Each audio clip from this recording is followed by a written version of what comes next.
The screech of tires and the wail of sirens still echoed in Fire Chief Daniel Merrick's ears as he turned into his driveway after a brutal 14-hour shift battling a warehouse blaze that had nearly collapsed on top of his crew. He was running on 2 hours of sleep, 3 cups of scorched coffee, and pure adrenaline. But despite the fatigue etched deep into his bones, he carried a quiet pride every one of his firefighters had made it home safe. As Daniel stepped out of his personal car, he automatically reached for the door handle of his official fire command vehicle, a red Ford Super Duty with reflective striping, an official municipal seal, and a mounted light bar. It had been parked in the same spot for 4 years, a fixture of the neighborhood. His hand met nothing but empty air. He froze. The truck was gone, completely vanished. The lawn looked freshly disturbed. The concrete bore faint tire marks. At first, Daniel thought maybe exhaustion had blurred his memory, maybe he'd parked it elsewhere. But no. He knew this driveway like the back of his hand. A bright yellow note taped to the front door snapped him back to reality. Your vehicle has been removed for violating HOA visual standards. Non-compliant vehicles will be towed at owner's expense. HOA enforcement. Daniel stared at the note. Then read it again. His eyebrows shot so high they disappeared into his soot-streaked hairline. That vehicle wasn't just a truck. It was a federally registered emergency operations command unit stocked with city evacuation plans, radios, medical kits, hazard schematics, and a command beacon linked to the local EOC. And it had been towed, because someone thought it didn't look nice enough. Across the street, a curtain fluttered as a neighbor peeked out. Another garage door clanged shut hurriedly. Then came a voice he had hoped he imagined. Finally, someone cleaned up that eyesore, came a smug tone from the sidewalk. Daniel turned. There she was. Janice Caraway, HOA president, arms crossed with the smug satisfaction of someone who thought she'd saved the world. She had on her trademark lavender windbreaker and a pinched expression that always suggested she'd smelled something sour. That truck was dragging down the property values, she said proudly. I had it handled. You're welcome. Daniel's jaw locked. That truck, he said slowly, is a state-certified mobile command unit. Removing it is not only illegal, it's dangerous. Janice blinked, unimpressed. Then maybe park it somewhere it doesn't ruin someone's morning tea. Before Daniel could reply, his radio buzzed on his hip. Static. Then a dispatcher's voice. Chief Merrick, we've got a 10 to 91. Possible chemical fire at Jefferson Middle. Hazmat en route. Field command requested ASAP. His breath caught. Jefferson Middle. Hundreds of kids. Dozens of staff. And his truck, the hub of communication and coordination, was sitting somewhere in a damn tow yard. He bolted toward his personal vehicle, his backup radio only working for a few miles. His laptop with the school's floor plans? Gone with the truck. His emergency gear. Missing. Janice just stood there, squinting into the sun like she couldn't be bothered to care. Minutes later, Daniel arrived at the scene, chaos unfolding in front of him. Smoke curled from vents. Firefighters shouted across radios. But the command structure was fraying. The portable radios crackled with interference. Coordination was breaking down. He made it work. Because that's what fire chiefs do. But every wasted second gnawed at him. Later that night, once the school was evacuated and the fire contained, Daniel sat on the back of a scorched ambulance, exhaustion morphing into a sharper, colder emotion. Rage. The next morning, he was at the tow yard by 7:30. The manager barely looked up from his donut. Name? Chief Merrick. I'm here for my city-issued emergency command vehicle. The manager looked up now. Back in the yard, Daniel found his truck surrounded by junkers. The emergency lights were unplugged. The beacon tossed in the back seat.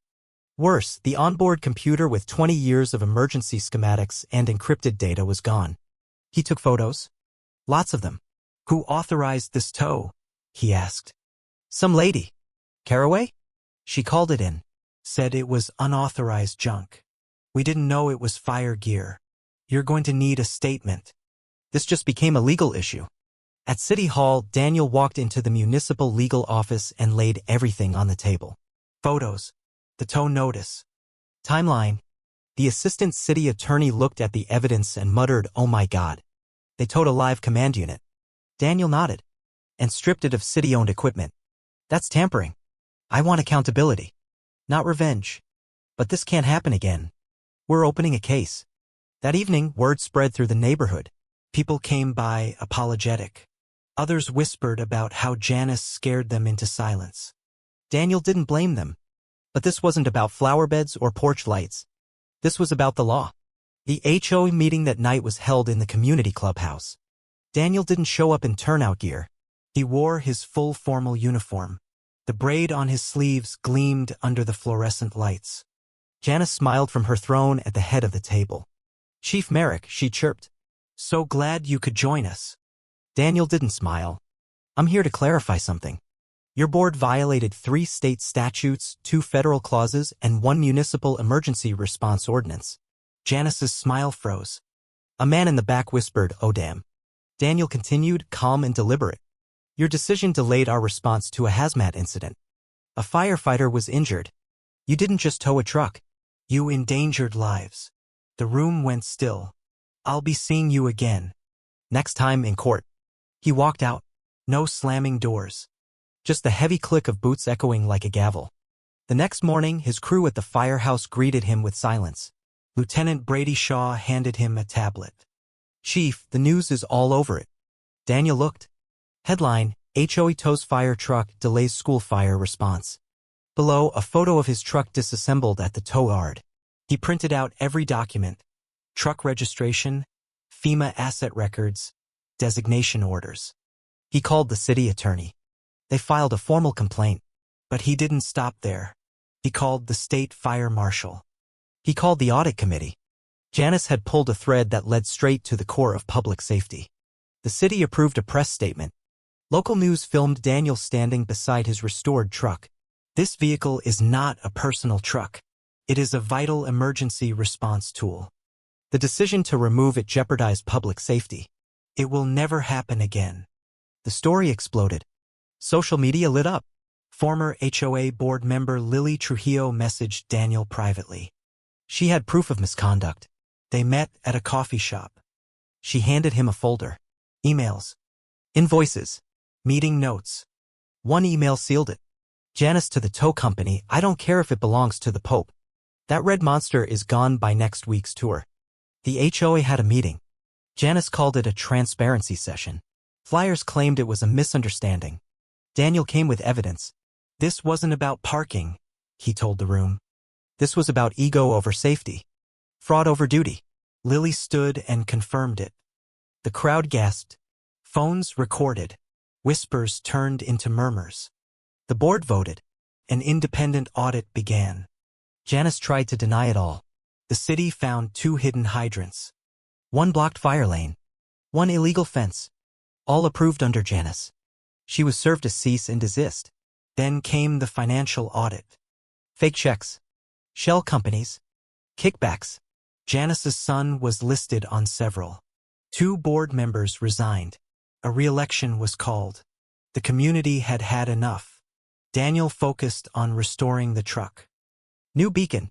Reinstalled data. Tested systems. Ready again. Then came the trial. Daniel testified in uniform. Calm. Factual.